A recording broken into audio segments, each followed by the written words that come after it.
go ahead and try to get a hold of Caleb Leverett here.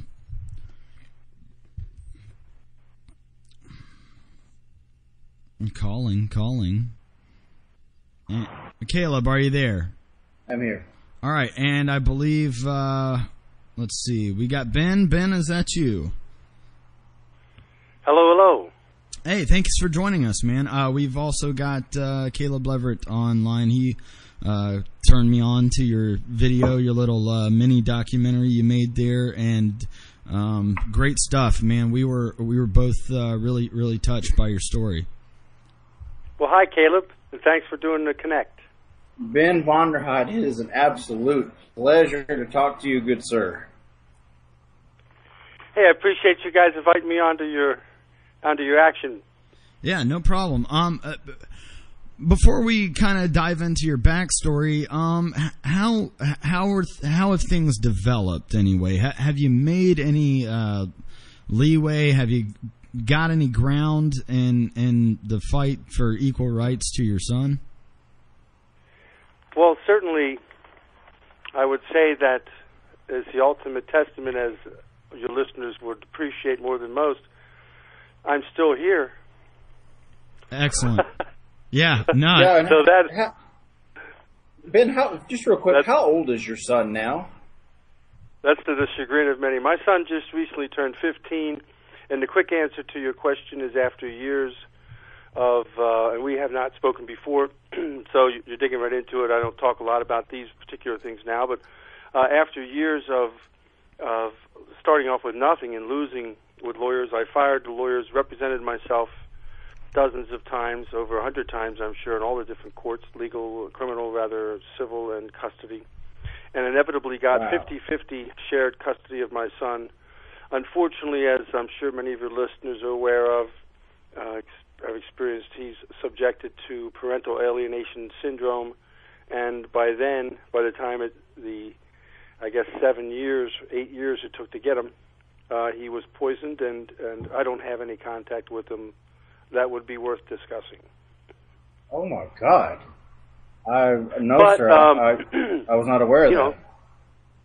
No, I don't. It's not something I put out there a lot. I'd let him have this time, and I understand. He's had heavy influences from everyone that would be put into the light of being an authority from all areas, from the time he was 3 years old until now and beyond. Of course, he's been taught to stand up against his father, to not identify with his father, and to consider his father an enemy. So, but I tell you something, it's beautiful. I can tell you this. We've had fantastic times. We spent a lot of time over a couple of years together in the process, and so every minute that I had with him was fought hard for, and I'm grateful for all of them.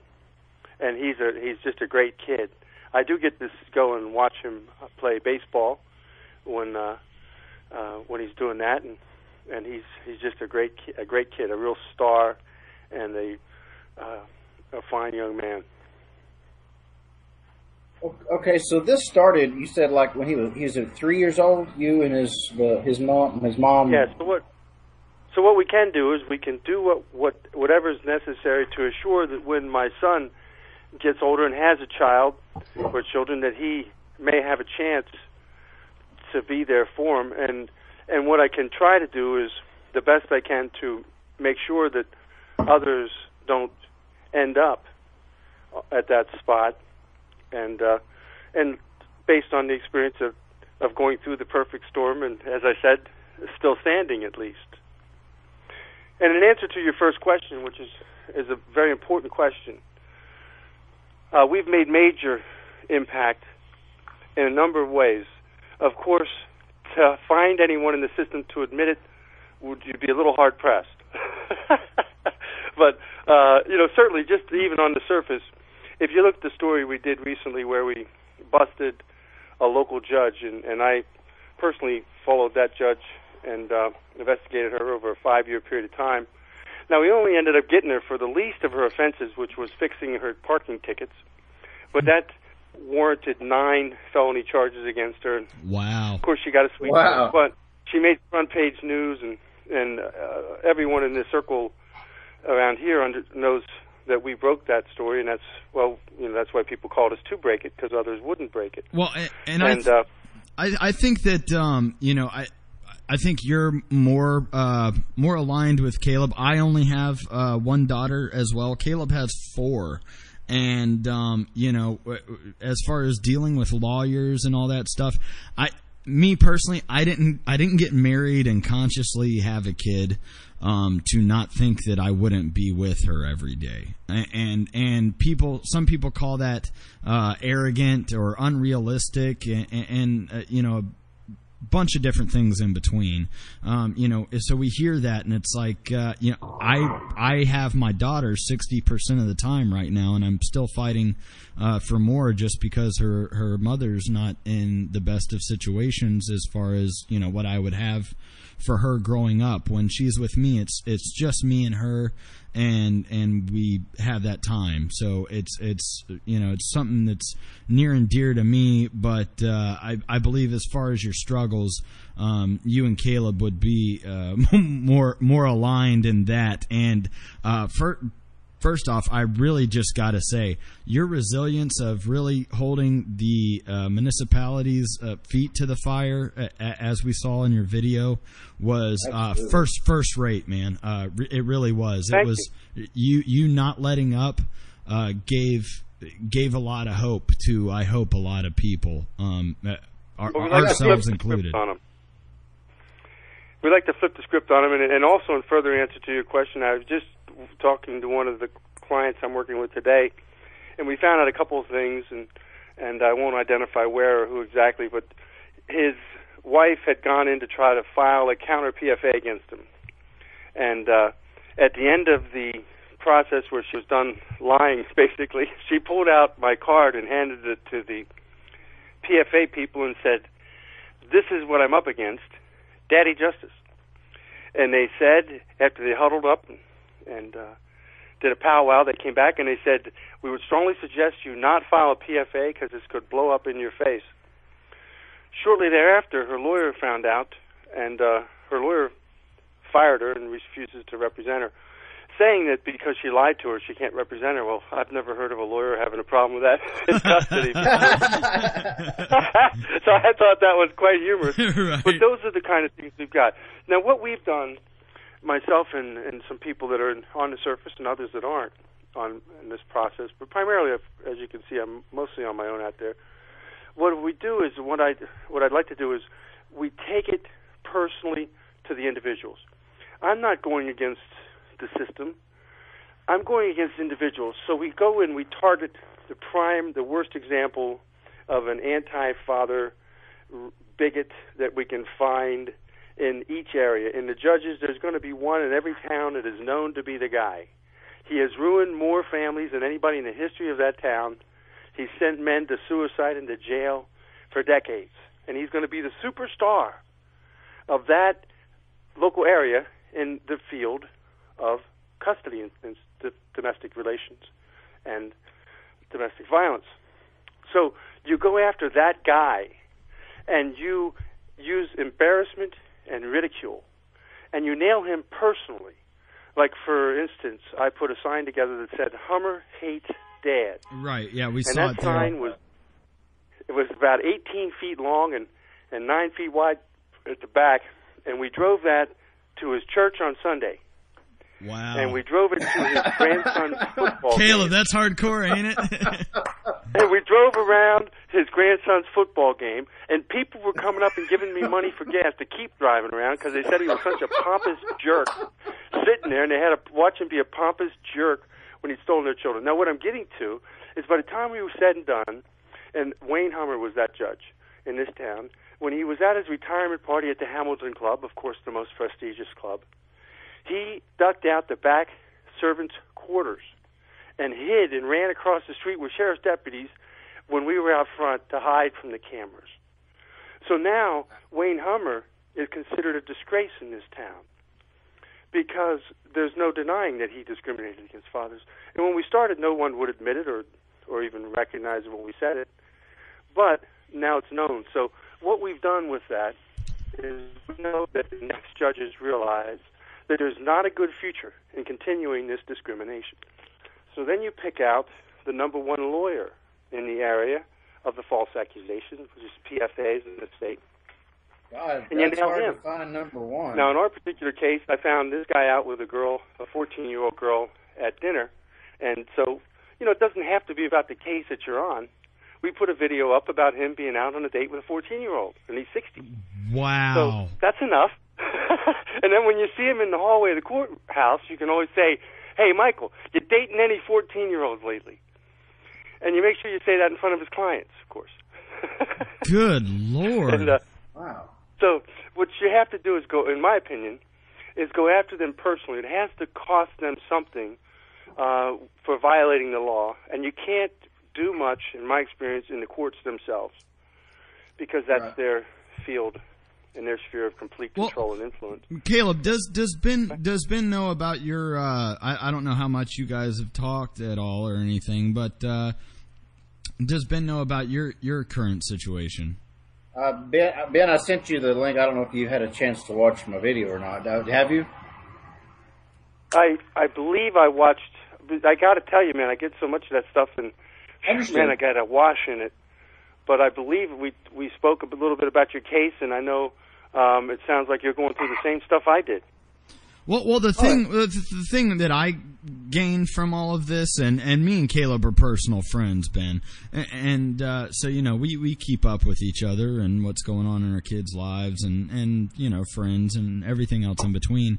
Is that what is seen in the video as well is that Caleb and his son Parker have gained more through civil disobedience and just taking a stand in their own. Now, was yours the boy that didn't leave? Was in the car? Correct. Yes, that was mine. That was Parker. Okay, yeah. I watched that one, and I think you guys sent me some from a guy named Pop. I watched those too. So yes, I have got it now. My head's coming back together. Go ahead. It was said, and I think that we're all used to dealing with lawyers and paying a lot of money and everything else in between, but there was more that got done within the filming of that video than I think that Caleb, please speak to it, because you've been beating your head against a wall with this for years now, Yeah, the kid's mom and I divorced in 2007, and it's just been one battle after another. Now, I have to be honest, Ben, my court, I thought I had it rough, and I thought I lost a lot of money and a lot of sleep and a lot of time.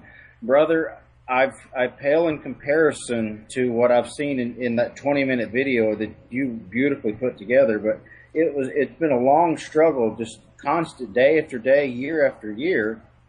And, well, thank you. I have been hauled out more times than I can remember, and it doesn't stop at 50 police reports, I'm sure, between the various. And that's just with her before I started doing my advocacy stuff. So thank you for pointing out my misery, but I do share it with you. Right. Well, sometimes that's all you need. You just need to know that other people are there with it. Yeah. Yeah, what I was getting at, Tripp made a good point. That my video, or Parker and my video, it's a game changer. I'm kind of like you. I have, since that happened, it's got over 120,000 views. And he's gotten notoriety literally all over the world, and I get inundated with just fan mail after fan mail after fan mail, people telling their stories. This is a real game changer. We accomplished more in a 72-minute video just simply by having a camera and keeping calm and keeping respectful and managing to go from the two different officers to his mom and stepdad and Parker and myself. And we managed to accomplish more just by doing that than I'd ever gotten done in the courts. Because every time, you could probably attest to this, every time I've ever gone to court, the only person that ever gets wealthy out of that is either the fucking lawyers or the judges. Or the well, I can tell you that since I picked up the camera on October 6th, I believe it was, of 2005, they've arrested me much less.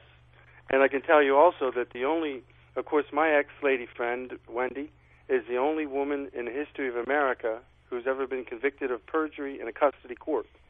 I saw that. I hope you get into the Guinness Book of World Records for that one. Well, I tell you, it was not easy to get everybody to do that, even though you would think it would make common sense that they would prosecute crimes such as that. As you know, that doesn't happen. And the point I was making is she also was convicted another time for false reports to police and false swearing. In both of those cases, it was actually the government's cameras that captured her and was able to prove that she had falsified the accusations. And that did help turn the table, because at the time they had a chief county detective, the top guy, who was investigating, and I'm pretty sure initially they thought they were going to find me guilty and bring me more charges. And that's certainly what she thought up until the day she got charged. And, of course, I want you to know the day she received the paperwork, we were there with a camera to catch her face, of course. Wow. Well, wow. And there's another aspect of this. I mean, I know but you you're did. right. I don't want to skip over your point. The camera is the game changer. If it weren't for the camera, nothing would have been changed in Lancaster. Because I could go after these people and try to go personal, but the way to hold them accountable is through the 150 YouTube. Different videos that I have up. Most of those are strategically designed to go after one person, and we name them. From now on, we're going to do nothing but the name. We're going to name a judge such and such. So when his grandchildren are raised and they're on the internet looking, they're going to find this guy as a man who was a gender discriminator, who rode the feminist wave and destroyed families and children. Right, that sold humanity. That sold humanity up the river for whatever it might be, power or profit or Crime, whatever it might be. Humanity, yes, absolutely, and that's really what we're dealing with here. Because, the bad thing. I like to think that I have my daughter most of the time. So, I would like to think that I'm the better parent, and I'm not, trying to dog out my ex-wife or anything else in between. I'm really not trying to go there. But, I live in what we know now as a no-fault state. And the bad thing with that is like, if you're a crappy dad, a no-fault state is great. If you're a crappy mother, a no-fault state is great. So it benefits the crappier parent, in my opinion.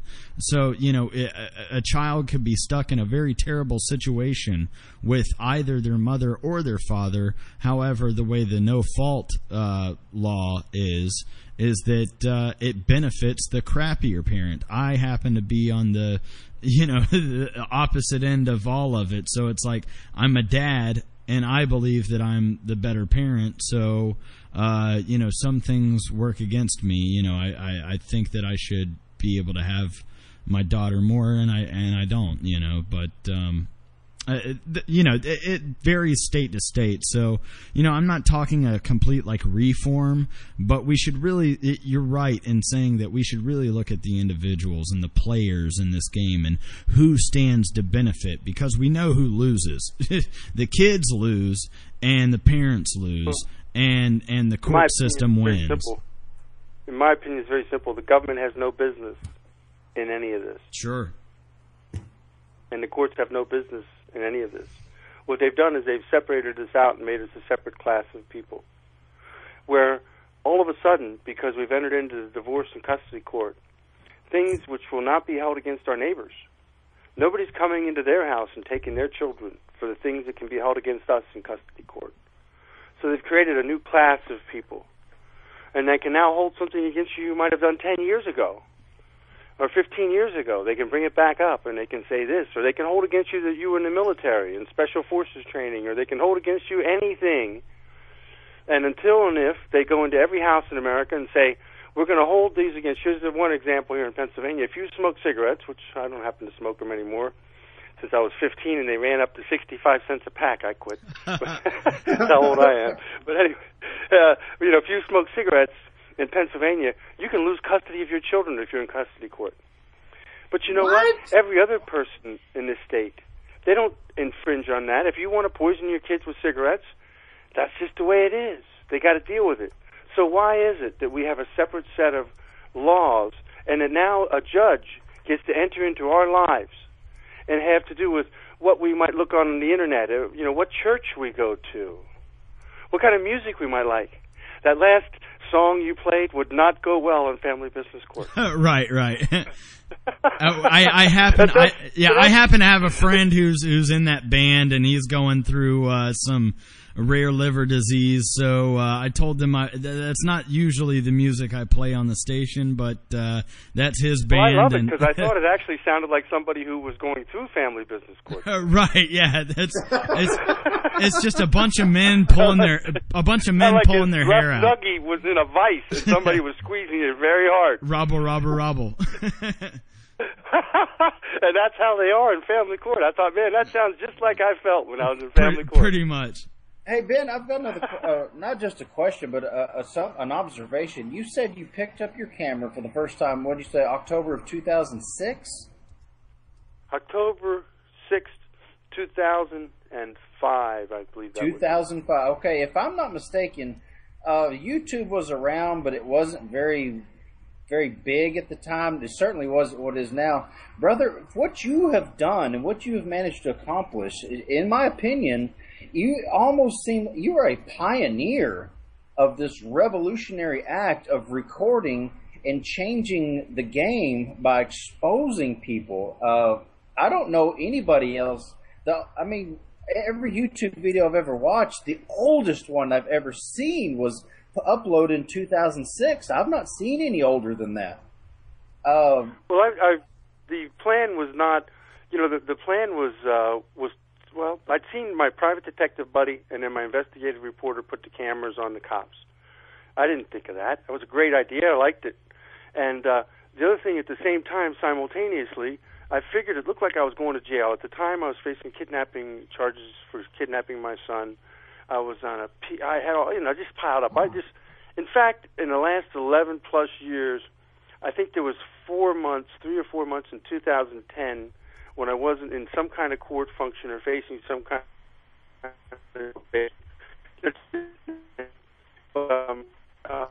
remember that I keep records for my son. Hey, Ben, you're cutting out a little bit. Duke, can you do a quick callback break? Quick hard break? Yeah, can you hear me now? No, not really. If you could hang up and dial back, we can put you right back on. Okay. Yeah. Okay. That'll work. He's not Skyping in. Right. Okay. All right. Thanks. Yeah. No, he's not Skyping in. Okay. Yeah. He was on the. Well, while we're waiting on the call back, I just want to say that this guy seems like to be like a pioneer. Like absolutely.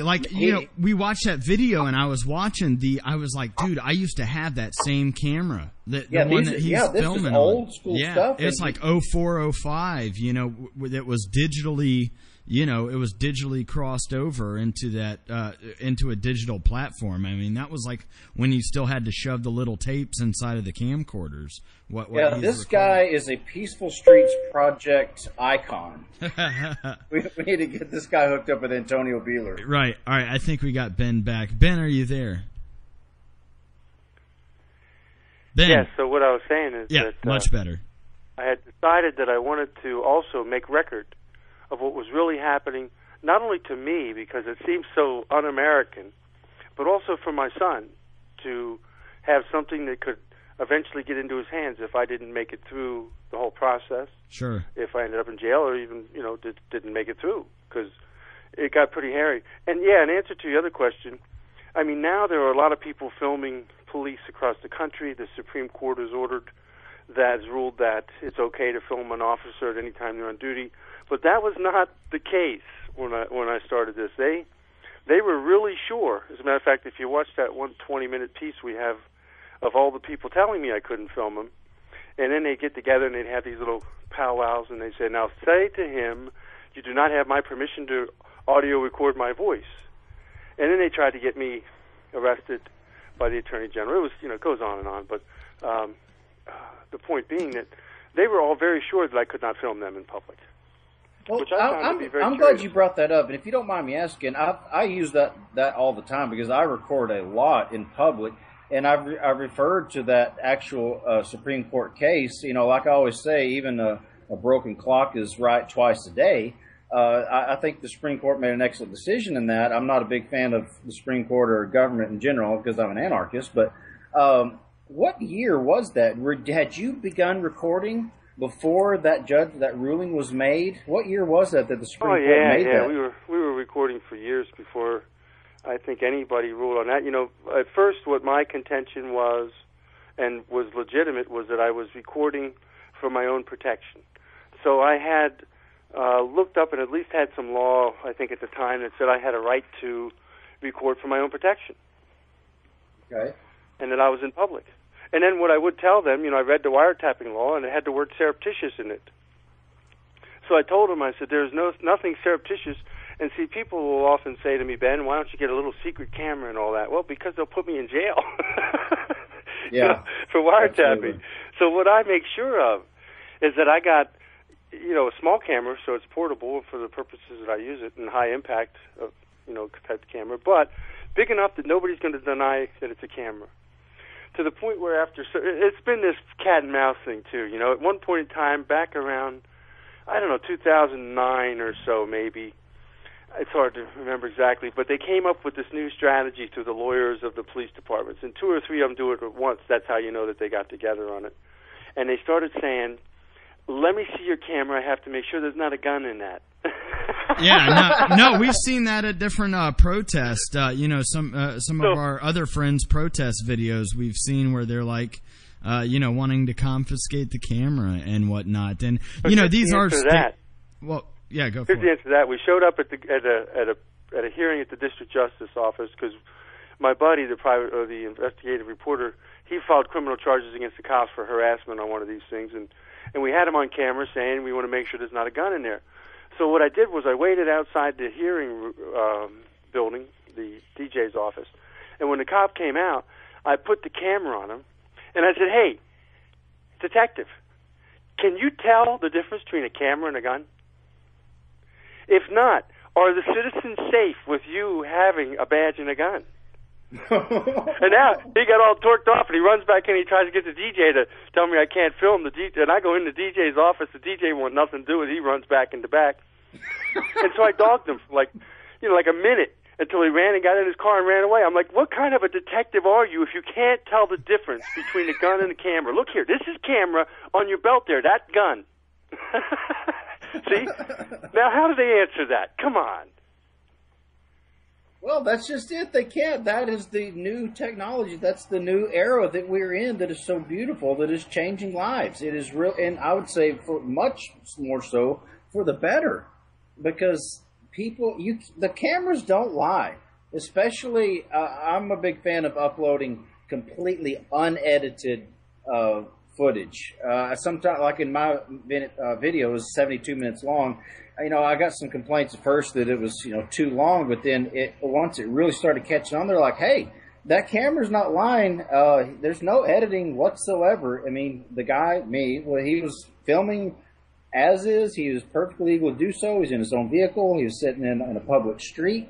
He had every right to do so, and anyone who wanted to say whatever they wanted to say, that's just how it makes everybody honest. Well, and I would like to bring something else up, Ben. When I was watching your video as well, you know, there's a altercation with an officer, I guess he was, that you were saying, what? You said you were going to throw me in jail. You said you were going to beat, you know, or whatever it was, beat me up, throw me in jail, something along the lines. Boozer. I was down in the police department. I walked in there, and he pulled out his billy club and opened it up, and he started cursing at me, saying what a piece of this and that and the other thing, and I saw what I did was I stood up and I picked up the phone and I dialed 911, and he grabbed I said, I need to get some state police down here for my protection, right? So he grabbed that phone, hung it up, and he says, and I picked it up again and dialed 911, and he tried to say, you're under arrest, put your hands on the counter, and I said, no way, dude. And so I headed out towards the door, and I went through the door, and he was coming out after me. He came out of the door as I was walking away, and he reached for his gun, and he had left it on his desk because he was doing paperwork when I got there or something. So I came home and got the camera and went back down, and you don't see the part where I go and I bang on the door, and he locks himself in the police station. And I'm like, hey, I'm back. And then the time that you're filming, you hear him say, "Oh, I don't know what you're talking about. I don't know what you're talking about." Police department. Yes, I went back into the police department. Well, yeah. Then he said he didn't know what he was talking about. You see his hands shaking real bad, but then you'll notice right after that he says the chief's on his way and he knows all about it. Well, wait a minute. You just said you don't know what I'm talking about. Huh. The chief's on his way and he knows all about what? Exactly. So then I go inside, and I'm inside the police station. He's telling me he's going to arrest me for wiretapping him. So did you get arrested for that? No, I left, and the chief came up, and I talked to the chief, put him on the camera. He told me he was going to arrest me for wiretapping, and I kept filming him too. I said, that's nice, and kept filming him. And eventually they checked with all their lawyers, and then at one point in time they tried to say we were basically video terrorists. What we had done is we filed the big T word. They'll always get you with that. Video if terrorist. You protect yourself with a camera, federales you're obviously a us. terrorist. Probably Homeland Security or something. So we got to go up to the Attorney General's office. We thought they were investigating this judge, so me and two other guys went up and sat for hours of interviews, and we came to find out because somebody slipped up and told us that they were actually investigating us as terrorists. But they got nothing because everything we were filming was solid. Caleb, you got anything else to add to any of this? Yeah, or some of your highlights? Well, we kind of skipped ahead, and Tripp and I kind of know your story from that one video, but in case we've got listeners that are still trying to put two and two together, Ben, would you mind just give it a 5-minute, just a summary? And I know it's hard to do because of all you've gone through, but now that our listeners have had a chance to kind of listen to get a feel of who you are, you're kind of like the Antonio Beeler, the older generation. I don't know if you're familiar with Antonio. He's a friend of mine down here in Austin he's made the Peaceful Streets old. Project. Do what? That's probably because I'm old. Well, okay, all right. You're a little bit younger than my dad, but you're not. You're kind of right in between. But just give a synopsis of like 2001 or whenever it happened. We split. We had arguments. I had my son from these dates to these dates. I started filming in 2005. Can you just give a brief summary so the listeners who are not familiar with your case can know kind of where you're coming from? Sure. When I was, I'd been with Wendy about 5 years, and she had serious mental and emotional problems, and it was becoming debilitating, and tried to get her into help. She refused. I said, "You're going to have to leave or get help." She said, "No, you'll be leaving." So that was March 15, 2002, first PFA, ICCs, PFAs, custody years. For the first 18 months, you believe that the system's going to maybe make something happen for you. Then you stack up evidence and you go through the whole system. By now you're 3 years into it, and you lose everything, and you realize you've never had a chance. Every time you go in, they turn it around on you. You keep paying money to lawyers. You don't even want to go to the mailbox because everything you get is outrageous. My lady was a specialist. She brought the perfect storm. She went and hooked up with a $30 million church and became the darling of the church and the abuse victim of the church. She hooked up with the #1 custody lawyers on pro bono and started dating him. Wow. Talk about strategy. She had the doctors, she had the schools, she had the counselors, the church counselors who would then take my son to the other therapists and counselors and tell them that his father was bad. I mean, everything just completely lined up. My ex-lady friend was so good that she took my son and moved him into an Amish one-room schoolhouse. And so the pond was very small that she had to taint. And they're not a very complex people. They're very simple, so they would believe her. So, basically I fought all of those things for years. I lost everything I started off with, hundreds of thousands of dollars in equity, and assets, and now I have none of that, and I owe hundreds of thousands of dollars. And so, yeah, you get to fast forward to 2005, October. I realized by then that there's nothing going to work in my favor. I can't quit. I can't give up. Part of me wants to and says, do what the other people do. Go back to life.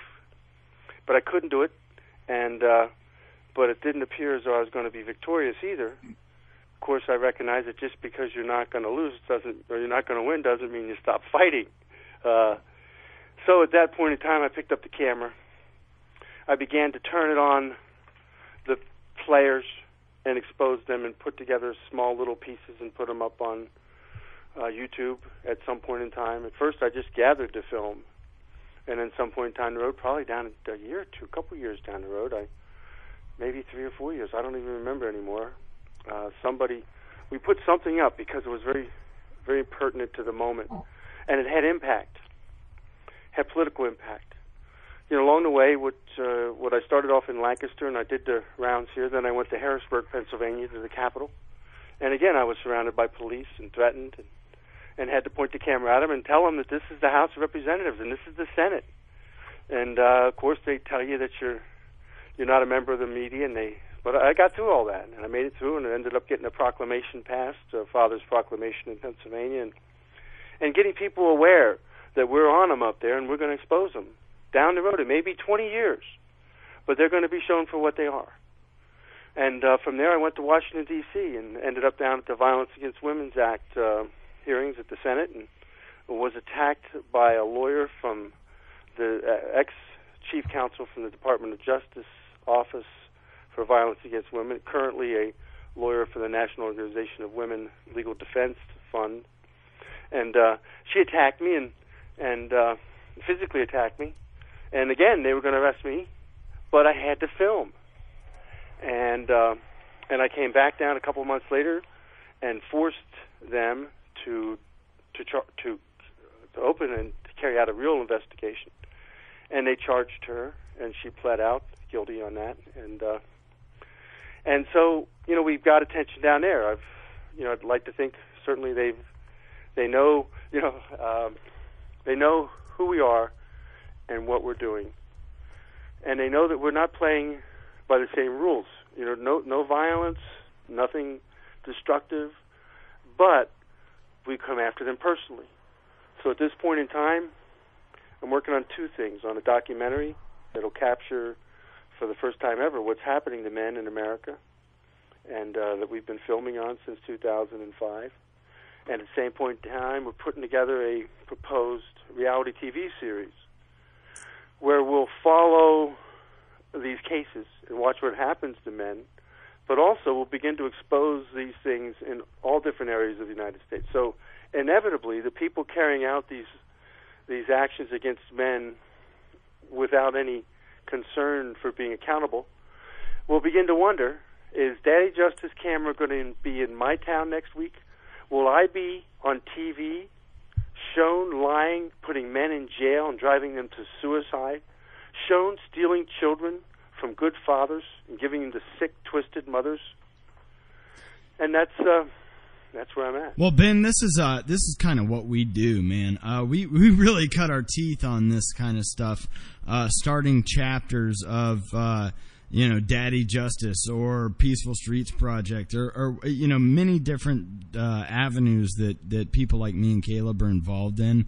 And we try to make every one of these different organizations or movements happen in each geographical location across the country. I mean, that's really stuff that we aid and fund and believe in, and what we really want to do. That's our bread and butter. So awesome, man. I mean, anything that you can do. I mean, we'll continue to be in touch with you, and we would love to see more quote chapters of this kind of stuff spring up all across the country, because absolutely, me and Caleb live in the South, and it's what we call the good old boy network down here, and we know exactly what you're talking about. So there's a lot of that going on, especially for people that are deep rooted in the community for generations and generations on end.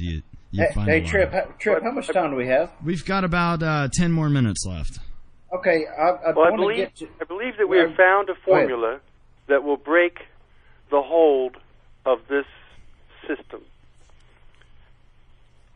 and that's important. I don't know of any other one. Absolutely, Caleb, you were about to say something. Well, I just want to make sure I had enough time to get this in. Ben, I was talking to my own father, my own dad, about you in the video that I saw. My dad is in a battle right now with an oil company who's drilling on his land, and they are worth.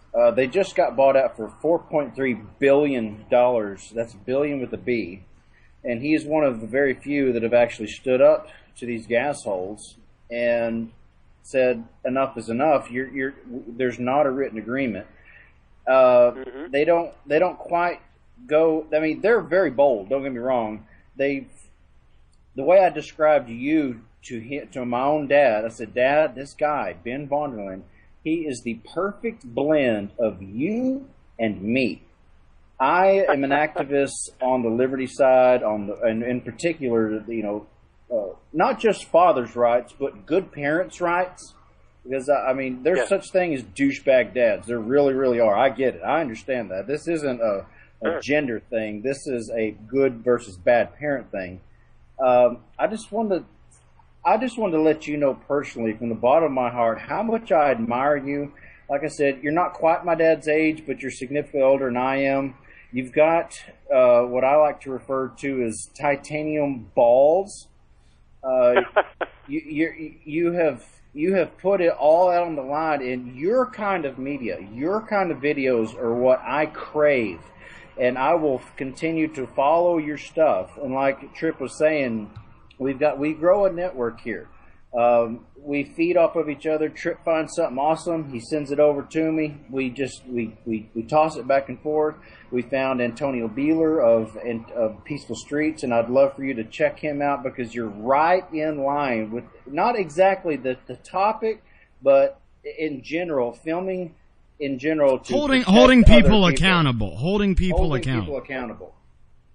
Anyway, I just want to say, before I ran out of time, I wanted to personally, I'd love to meet you in person, by the way, and eventually someday, I'm a traveler. I love to travel new places. I will meet you in person someday, but I wanted to be able to tell you from the bottom of my heart, thank you so much for what you did. It was really, really inspiring.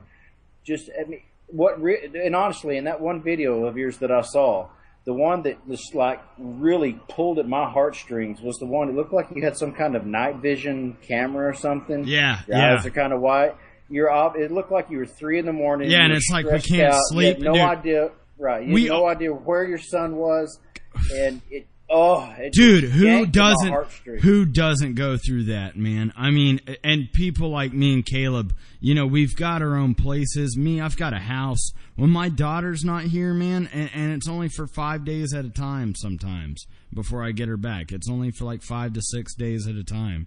And then I get her back for, 8 days in a row. And I've had those nights, man. That's something I can identify with wholeheartedly, as well as I'm sure Caleb and many of the other listeners right now, and the people that'll listen to it later, archived, that are single parents as well. We've all had those days where you wake up in the middle of the night, you're alone, and there's nobody else in the house, and it's.